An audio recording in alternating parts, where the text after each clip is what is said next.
Fandom. What does the word make you think of? Fan fiction, maybe? Online spaces? Or maybe something more material? Fanzines, art, fanworks traded and commissioned, or maybe your favorite convention. At its core, fandom is nothing without the community. At turns a source of joy and infuriation, it really is just down to a group of people who love something. Hello, I'm Skylar Schwartz, and you're listening to Episode 1 of the Minnesota Fandom Factor, a brief history of Minnesota conventions. The Minnesota Fandom Factor, the Minnesota Fandom Factor, the Minnesota Fandom Factor. While the word was supposedly first used in 1903 or 1896, depending on who you ask, fandom has existed in some form even further back. Some would describe Jane Austen or Sherlock Holmes as the first writers with fandoms, and of course fan fiction has existed for thousands of years, at least if you count Dante's Inferno or King Arthur stories. For us, though, the story starts in 1936.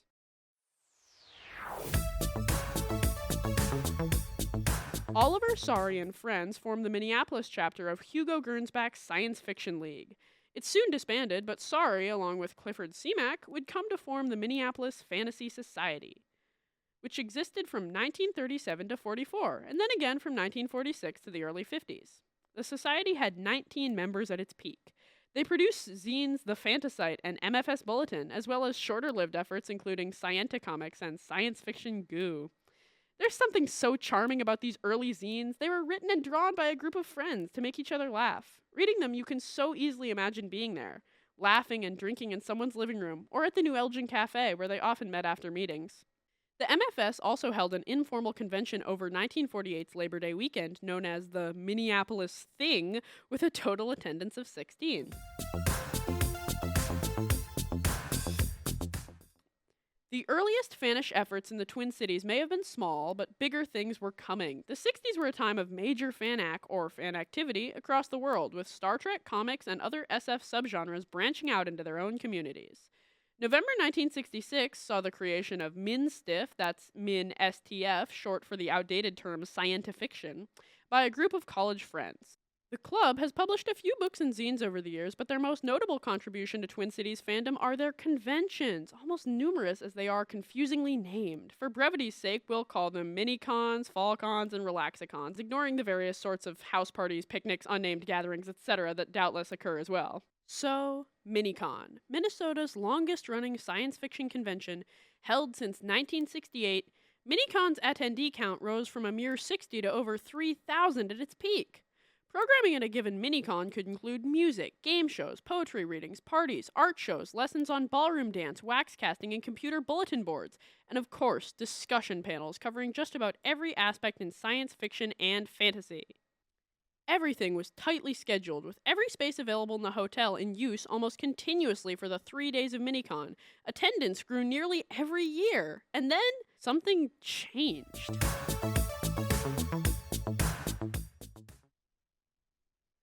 1998's Minicon 33, also known as the last great Minicon, was the start of a shift in direction.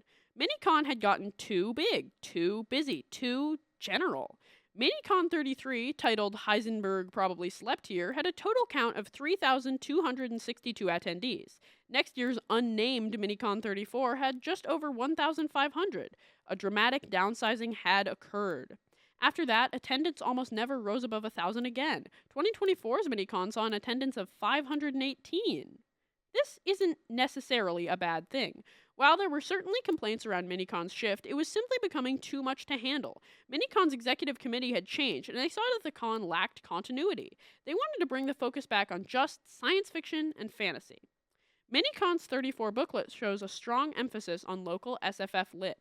The downsizing, seemingly, was a necessary shift in order to keep the con running. But it did leave a vacant space. Minnesota now lacked a large, general SFF fandom convention.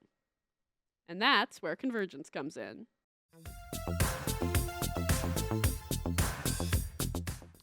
Taking pre-registrations from a room party at Minicon 33, Convergence's inaugural 1999 convention, after all, it's just a party, had 1,500 total registrations. The program book features Connie, the convention's robot girl mascot, and lists anime and movie viewings, a dealer's room, 3 musical venues, and programming actually divided into rooms by type. By type?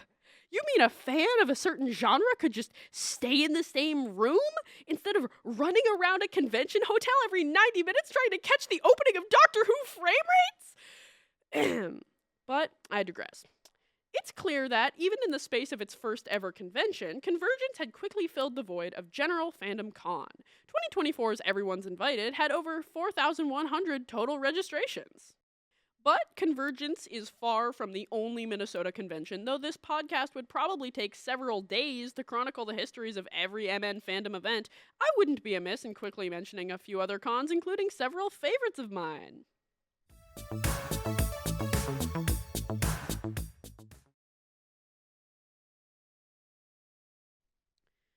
Twin Cities Con has amassed an incredible attendance with 35,000 attendees in 2024 since starting just a few years ago in 2021.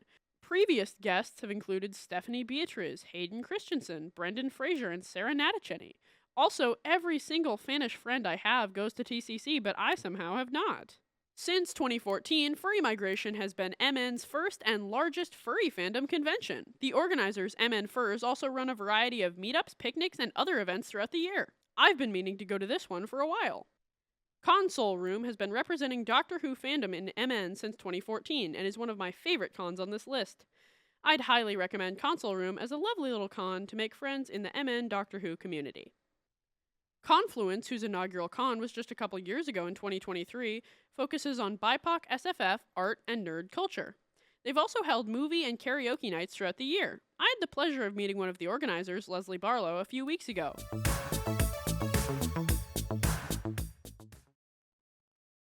Side note. I'm aware this is an extremely abridged list. Conventions focusing on every topic from anime to the X-Files exist in Minnesota, so do your own research. You'll find more cons than you would have thought possible. Personally, my wallet is cringing in fear already.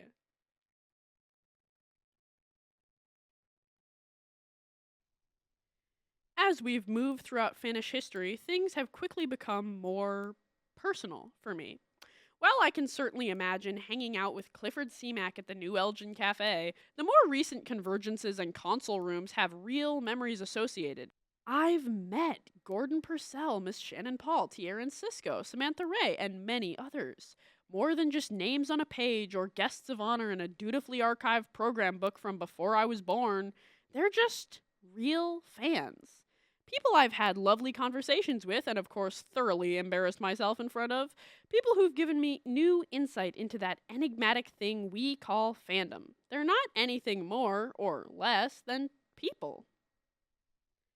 That's the core of this all, from 40s zines to 70s postmortems to 90s program books to looking back on my very own pictures and autographs. The sheer humanity of it all strikes me.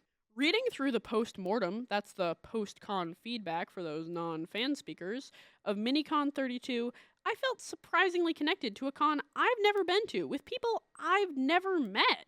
Even small, silly things like, there were 4 refrigerators ordered, but only one was used. Or, the names on the tent cards were mostly spelled correctly.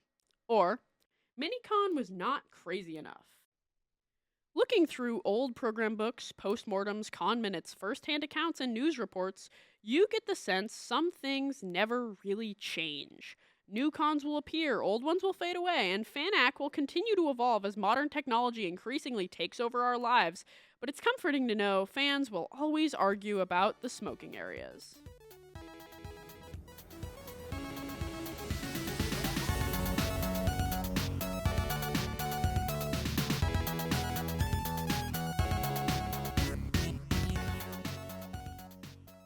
The fact that researching this was as simple as finding con websites and scrolling through their archives shows that fans care. We go to all this effort for a reason.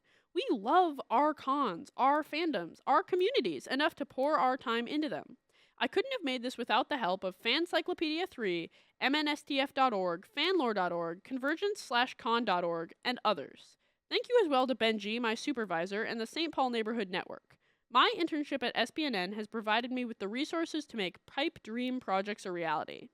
And lastly, thanks to my mom for always buying the con ticket.